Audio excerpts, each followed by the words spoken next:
Ya, assalamualaikum warahmatullahi wabarakatuh. Saya buka dulu nih sama pantun nih ya. Buah nangka belinya di Bali, ya. Dibayar pakai uang cash. Kagak nyangka kita ketemu lagi di acara apa? Di acara Ide Podcast. Ini ide gua, mana ide lo? Selamat datang di Ide Podcast. Ide-ide gue, mana ide lu? Oke sobat ide, hari ini kita kedatangan tamu yang luar biasa nih.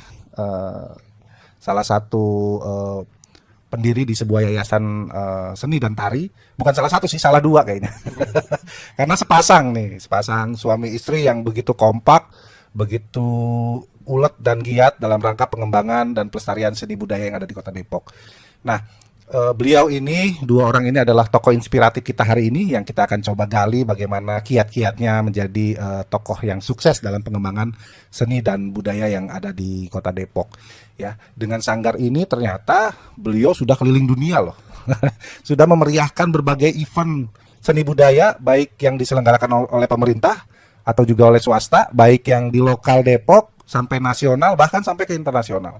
Beberapa event juga banyak diselenggarakan di luar negeri, misalnya sudah mengikuti kegiatan seni budaya yang ada di Kanada, Spanyol, Portugal, kemudian juga ada di Korea, di Vietnam, di Malaysia. Wah, banyak deh pokoknya. Dan ini menurut saya cukup luar biasa. Ini aset yang dimiliki oleh Kota Depok. Nah, bagaimana kiat-kiatnya? Langsung aja kita kenalan nih sama owner dari Sanggar Ayo Diapala. Assalamualaikum. Waalaikumsalam warahmatullahi Ya, wabarakatuh. ya Pak Bas. Assalamualaikum warahmatullahi Ya, wabarakatuh. ini saya kenalin ya teman-teman Ide Podcast. Yang ini adalah Ibu Budi Agustina. Benar ya, Bu? Ya benar. Kalau saya sih manggilnya Bu Entin. Ya, Nah, betul. alhamdulillah. Kalau Bapak ini namanya Pak Baas Cihnosweko. Benar ya, Pak? Betul. Pak Baas juga kita udah sering komunikasi ya di luar studio, kita sudah sering ngobrol, kerja bareng bahkan ya. Ya. Nah, alhamdulillah terima kasih Buntin, Pak Baas sudah Terima kasih. menyiapkan waktu di tengah-tengah kesibukannya nih yang pasti saat ini udah banyak banget ini ya jadwal ya. Alhamdulillah Padat sudah sekali mulai ya setelah padat, ya. tahun-tahun kemarin sempat agak vakum Iya, barangkali betul. karena Tiga lebaran itu terpuruk. terpuruk ya, Bu. Tapi alhamdulillah masih eksis nih sekarang. Bahkan Alhamdulillah. kelihatannya nih ngatur jadwalnya aja agak susah Ya, nih. betul. Entertain udah mulai kembali. Oh ya, alhamdulillah ya, saya ikut seneng lah. Alhamdulillah Pak Baas dan Ibu sudah mulai beraktivitas kembali ya. Dalam rangka yaitu tadi pengembangan dan pelestarian seni budaya. Nah, kita mulai ngobrol-ngobrol nih sama Buntin ya, Ya, sama Pak Baas boleh, nih. boleh. Mudah-mudahan ada yang bisa ditarik semangatnya oleh generasi muda, teman-teman di podcast ataupun juga teman-teman yang saat ini memang bergerak di bidang yang sama. Iya, Ya, itu harapan kami. betul. Dan mudah-mudahan ada sesuatu yang inspirasi Ya. yang bisa dimodifikasi atau ditiru lah Ya. sama teman-teman di Ide Podcast. Ya, nah sekarang kita langsung coba tanya nih ke Bu Entin dan Pak Baas. Ayo Diapala, nih, Sanggar Ayo Diapala. Kalau sekarang orang udah banyak kenal Ya. Sanggar Ayo Diapala Betul. karena udah 36 cabang ya kalau Ya, nggak salah. betul. Dengan ribuan siswa Ya, yang tersebar di Depok, Jabodetabek. Jabodetabek ya. Wah, itu luar biasa. Kenapa sih kepikiran bikin sanggar? Dan kan itu sudah 42 tahun ya. Betul. Ya. Itu tahun berapa itu didirikannya? Sebetulnya ceritanya panjang. Panjang, ya. Singkatnya, saya pindah ke Kota Depok dulu masih kecamatan Masih ya. kecamatan ya. Tahun 76. 76. Tahun 77 bikin acara 17-an Hmm. tingkat RW. RW. Sukses. Oh. Udah ya anak-anak berhenti. Oh. Aduh, lanjutkan deh Baitin. Oke, lanjut. Ternyata muridnya ternyata banyak. Banyak. Baru Oh. awal aja udah 100-an lebih. Wah. Itu di Perumas Tebok 1 ya. Itu dan Ya. waktu itu belum ada balai rakyat yang sekarang. Ah, Eh, belum dibangun ya? Belum dibangun. ya. Kemudian bapak-bapak kita zaman dulu tuh menginspirasi membuat bangunan itu atas bantuan dari pemerintah DKI melalui Gubernur Cokro Pranolo waktu itu. Oke.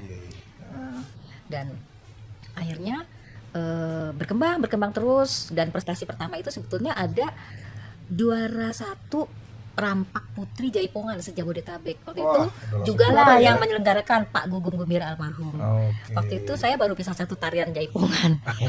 Dan lurah yang mendukung Support kami, ya? mensupport itu Lurah Depok Jaya waktu itu almarhum Bapak Hermusa. Oh, Pak Musa Iya, almarhum. iya. Dapat juara. piala tinggi banget dari Menteri Dalam Negeri waktu itu Amir Mahmud. Itu piala pertama kita, dan ternyata itu juga piala pertama Menteri untuk Depok Jaya gitu. Itu tahun sekitar 80-an. Didirikan 82-an. 82 ya. Tahun 82, tahun 82. Tahun 82. Gitu. Terus berkembang. Jadi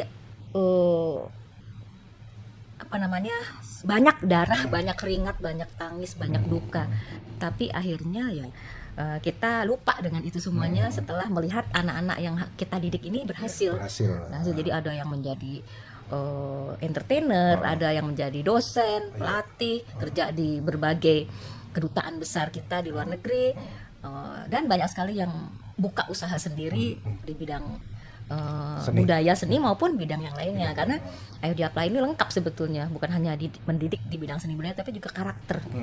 Gitu, Memang sih banyak masyarakat melihat hasilnya sekarang ya, tapi prosesnya sangat lelah sekali. Iya.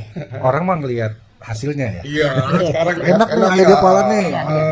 Sanggarnya cabangnya udah sampai 36 Ya. ribuan muridnya. Ya. Terus jobnya banyak. Ya. Pasti duitnya banyak nih.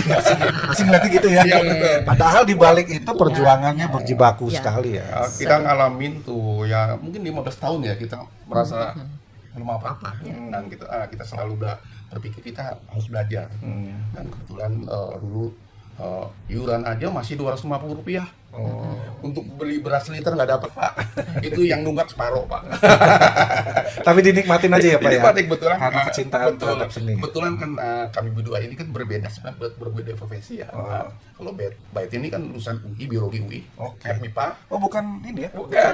Akademisi dari seni tari gitu ya. Dan dia penari juga. Nah, kebetulan saya sebetulnya bukan seniman saya. Saya ini apa namanya? Asisten teknik Angkatan Darat. Angkatan Darat dari keluarga tentara. Oh iya. Jadi ketemu di Depok, sebenarnya di Depok, saya lihat punya potensi juga, akhirnya saya turun tangan membantu. Jadi saya yang seniman ya Tony Petin. Jadi mulai SMP kelas 3 itu sebetulnya saya Udah mulai bantu dari mulai kelas 3 SMA. Seniman rutin, tapi kan Bapak ikut Ya, mensupport, betul. membantu, mengoptimalkan gitu. Jadi duet maut nih. Betul. Jadi kami akhirnya berbagi tugas. Kita secara strategi manajemen lah segala istilahnya. Bu Yatin memang membuat karya. Nah, kita nggak mungkin kalau seniman sendiri nggak mungkin Pak maju, ya kan, karena seniman itu tugasnya memang berkarya, yang bikin untuk bagaimana strategi pemasaran, bagaimana pengembangan ke depan, ya itu harus ada. Bukan seniman, nggak bisa seniman. Mungkin ada mungkin nggak semua begitu, ada satu dua yang komplit ya, tapi jarang. Nah terkait nama nih, namanya kan Sanggar Ayo Diapala. Kayaknya dari bahasa Sanskerta nih. Kenapa memilih nama Ayo Diapala? Artinya apa itu, Bu? Jadi gini, waktu SMP itu sebetulnya belum ada nama, udah itu aja deh. Sanggar tari gitu ya.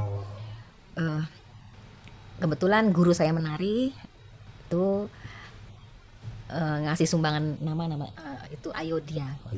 Ayodhya itu diambil dari epos Ramayana. Cerita.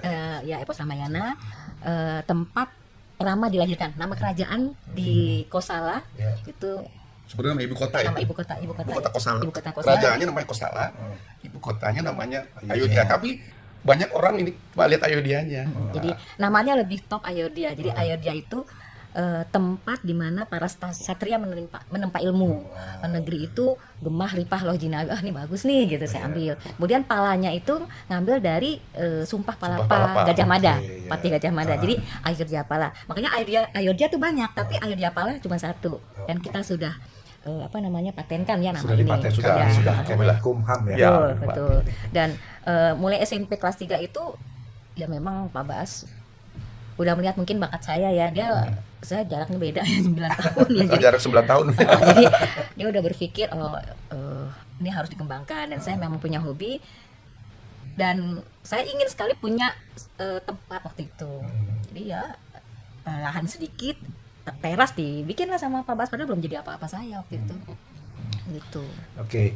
Nah, dalam rentang waktu yang dari 80 dari tahun 77 ke 80 itu kita memang masa-masa yang mencari jati diri ya.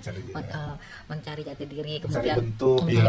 Nah, kemudian tahun 80 saya SMA kelas 2 itu bikin nama Ayu Diapala Legalitas. di Oh, legalitas. berarti pas ibu SMA itu ya? Ya, SMA kelas 2. Itu udah ketemu Pak Bas? Udah, saya dari SMP kelas 3 udah ketemu Pak Bas. Kebetulan tetangga di Depok Jaya. Jadi waktu itu ayah bapak ibu saya memang yang suka mengantar, kemudian bapak ibu saya masih dinas, jadi Pak Bas lah yang nganter. Saya masih kecil nganter nari dia waktu saya latihan di Salemba itu yang gulungin stake.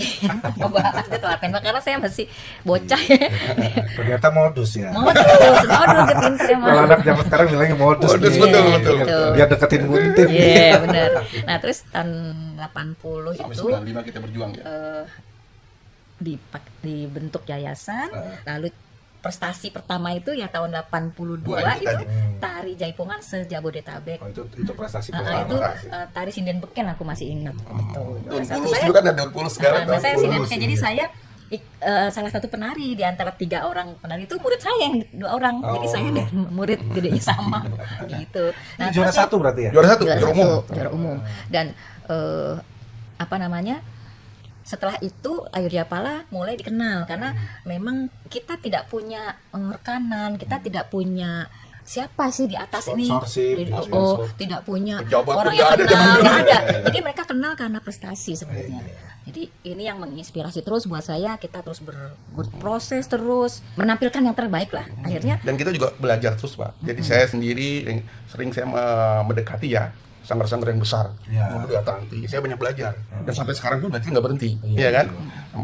Ya kita tidak mengarah ke sempurna nggak mungkin, tapi kita minimal menghilangkan kekurangan kita sedikit-sedikit. Sempurna milik Allah Subhanahu wa Ta'ala. dan saya pernah mengajar nari dari SMP itu ngajar nari TK. Oh, TK Taman Indria di Jalan Samar. Iya. Itu tempat saya mengajar pertama kali. Dan Ya saya gitu. udah punya uang saku sendiri mulai SMA kelas 1, saya udah punya uang saku sendiri, bisa bayar sekolah sendiri. wah, Gitu. boleh dong di-share ke teman-teman Ide Podcast. Mungkin ada teman-teman yang juga merasa, oh saya punya bakat nih di tari atau di seni. Gimana nih awal mulanya harus gimana? Terus nanti seperti apa? Boleh dikasih inilah semacam masukan buat Masukan. teman-teman. Sebetulnya kita tuh konsisten yang pertama ya, konsisten mencintai banget dengan apa yang kita lakukan. Kedua ya dalam era globalisasi sekarang, globalisasi itu kan tidak bisa dihindari, harus kita hadapi kan. Nah ibaratnya kalau globalisasi itu ibarat pisau bermata dua. Saat kita siap kita bisa menang, nah, tapi saat kita nggak siap selesai, ya kan? Kalah sama. Kalah, ya kan? Kalah. Sebetulnya peluang besar sekali dengan era globalisasi ini, ya kan? Kita punya beragam. Kalau saya nggak salah, Indonesia itu mempunyai 700 suku bangsa dengan 3.000 tarian. Kurang bagaimana? Negara lain nggak punya kayak kita. Nah, Potensi pengembangannya jauh lebih betul, besar. betul. Dan memang untuk mengarah ke situ kita ada 3 komponen yang kita siapkan. Satu, penguasaan teknologi. Kedua, kedua mengenai ke SDM yang mumpuni dalam segala bidang, bahasa, tari, seni segala. Terus kedua ya modal. Kalau modal itu kedua. Ketiga gampang dicari lah kalau kita udah mulai ini. Dan kita harus belajar terus, nggak mungkin. Nah, itu apalah sampai sekarang terus belajar. Nah, kita bukan mengarah ke sempurna ya, tapi mengurangi yang kita kurang apa, dan terus belajar terus tanpa hentinya. Dan kita tidak merasa bahwa kita udah hebat, nggak ada itu, kita belajar terus itu. Ya, dan konsisten itu utama. Konsisten. Konsisten. Saya rasa itu. Dan jangan pelit-pelit sama ilmu. Kita punya murid, berikan Sharing aja semuanya, terus, ya. berikan semuanya ilmu sebanyak-banyaknya yang kita punya. Karena kita bisa mati sendiri kalau Iya. murid Ayu dia kan ribuan. Karena ilmu yang dibagi justru sebetulnya Betul. ya, semakin berkah ya. Dan ilmunya nggak akan habis kan? Tidak, betul. Ya. Bu, Pak Baas, pengelolaan sanggar yang modern nih saya lihat kan Ayu Diapala cukup bagus banget nih. Jenjang ininya juga bagus ya. Proses-proses maintenance. Betul. Dan proses ini ya pengorganisasinya juga Betul. cukup bagus nih, saya lihat cukup profesional. Boleh dong di-share juga kalau misalnya di Sanggar Ayu Diapala itu seperti gitu. apa gitu. Sebetulnya sih Ayu Diapala tuh tadinya memang cuma sanggar. Akhirnya bergerak juga di bidang entertain. Jadi ada Ayu Diapala Pusdiklat Seni, ada Ayu Diapala Production. Nah, Pusdiklat Seni kita bukan hanya melulu ada iuran masuk nggak? Kita juga ada sisi sosialnya. Ada beberapa anak yang punya bakat tapi nggak mampu secara ekonomi. Oke. Kita berikan, dan itu tetap berjalan sampai sekarang. Oh, berjalan. Dan tidak ada yang tahu, memang itu rahasia kita. Jadi hanya yang tahu pimpinan-pimpinan cabangnya. Oh, ini harus disantuni, ini harus gini. Jadi kalau orang 2,5%, kita mungkin bisa lebih dari itu gitu, satu kalau sebulannya gitu. Nah itu kemudian anak-anak ini kita bekali dengan ilmu, skill bukan hanya menari, tapi juga soft skill, tata krama, kemudian sopan santun, budi pekerti lah ya, karakter building yang sekarang ini kita. Jadi bukan hanya art for art, tapi art for nation. Jadi cinta negeri, cinta negara, cinta NKRI itu. Jadi ada apapun masukan yang ngapain lu gini-gini, buat apa? Karena nyatanya dengan cara itu kita bisa dipercaya oleh masyarakat. Saya juga semakin paham bahwa ternyata budaya itu menjadi alat diplomasi negara. Yang paling bagus. Kita sering mendapat tugas dari Kemendikbud, Kemenlu. Waktu ke Myanmar itu sebetulnya diplomasi budaya. Peristiwa yang di Rohingya. Itu kita diadakan, kita pentas di Rohingya, di Yangon. Itu dalam rangka diplomasi budaya RI dengan Yangon. Kemudian di Filipina dalam satu konflik yang kita Mindanao. Itu di Pulau Mindanao itu kita penari itu dikawal oleh tentara-tentara. Dan ternyata akhirnya berhasil, aku merinding nih. Jadi diplomasi budaya itu paling bagus. Bahwa diplomasi budaya itu ternyata ampuh dalam hal menjalin hubungan antara itu. dua negara atau Saya juga merasakan kalau berhubungan dengan kepala negara ataupun kepala pemerintahan dan seterusnya, melalui kesenimanan saya lebih gampang dibandingkan saya pribadi ini Etin enggak, tapi saya ini ayo dihafal, saya lebih mudah gitu. Kayak gitu, Pak. Jadi ya ditambah sekarang ini kita harus mengedukasi ke masyarakat manfaat bahwa seni bahwa juga. seni budaya itu punya banyak sekali manfaat. Luar biasa sebetulnya manfaatnya. Nari bukan cuma nari doang. Betul. Nari Tapi mengajarkan banyak hal, kedisiplinan, kemudian kerjasama, kemudian juga olah rasa. Itu yang penting. Kemudian juga rasa halusnya, budi pekerti, itu yang jelas gitu. Sebetulnya sih kalau memang ada event yang akan datang, kita banyak bicara bisa di segmen-segmen ini, banyak sekali seni budaya. Jadi Ayo Diapala tuh menjadi pusdiklat seni Ayo Diapala. Kalau entertainnya Ayo Diapala Production. Kalau entertainnya itu menjual, dalam petik menjual produk-produk budaya. Jadi penari-penari gitu. Betul. Jadi kadang-kadang kan begini Pak, penari-penari senior kita kan. Jadi kita membentuk dua Pak, menjadi penari dan jadi pelatih. Kalau jadi penari ada batasan, satu udah kendor nggak ada yang mau lihat Pak. Tapi kalau pelatih kan, jadi kita juga mengarah itu karena apa? Selalu ini kan ekonomi kreatif. Jadi penari Ayo Diapala tidak sekedar menari, kedepannya dia akan menghasilkan menjadi pelatih atau menjadi penari. Sasaran kita selalu ke situ, karena sekarang kalau cuma strategi kita kalau cuma pelestarian sekarang udah nggak zamannya Pak. Iya kan, kita harus ada strategi bagaimana masyarakat tahu gitu loh. Sebetulnya itu investasi jangka panjang. Betul. Jadi kayak kita sekolah nantinya mau jadi apa? Nah, kita belajar menari nanti ujungnya jadi apa? Nah, makanya banyak orang tua murid, kita bukan ingin menjadi penari kok, kita ingin Anak saya berani tampil, ingin nanti mempunyai bekal. Dan nyatanya saat ini pemerintah kan juga mengaktifkan prestasi di luar akademis ya, untuk masuk sekolah ke bahkan jadi salah satu persyaratan kalau misalnya juara di Japres ya. Jalur prestasi. Dan kalau misalnya mau pertukaran pelajar, pertukaran mahasiswa keluar kota atau keluar negeri, itu harus punya kemampuan menguasai materi kesenian tradisional setempat gitu. Jadi sudah sangat dipikirkan sekali kelihatannya sama Ayo Diapala. Jadi anak-anak yang berlatih tari itu sebenarnya juga punya potensi untuk menjadi nanti penari ataupun sangat profesional ataupun pelatih ataupun manajerial. Karena kita ada secara nggak langsung udah ada yang namanya pendidikan manajemen produksi.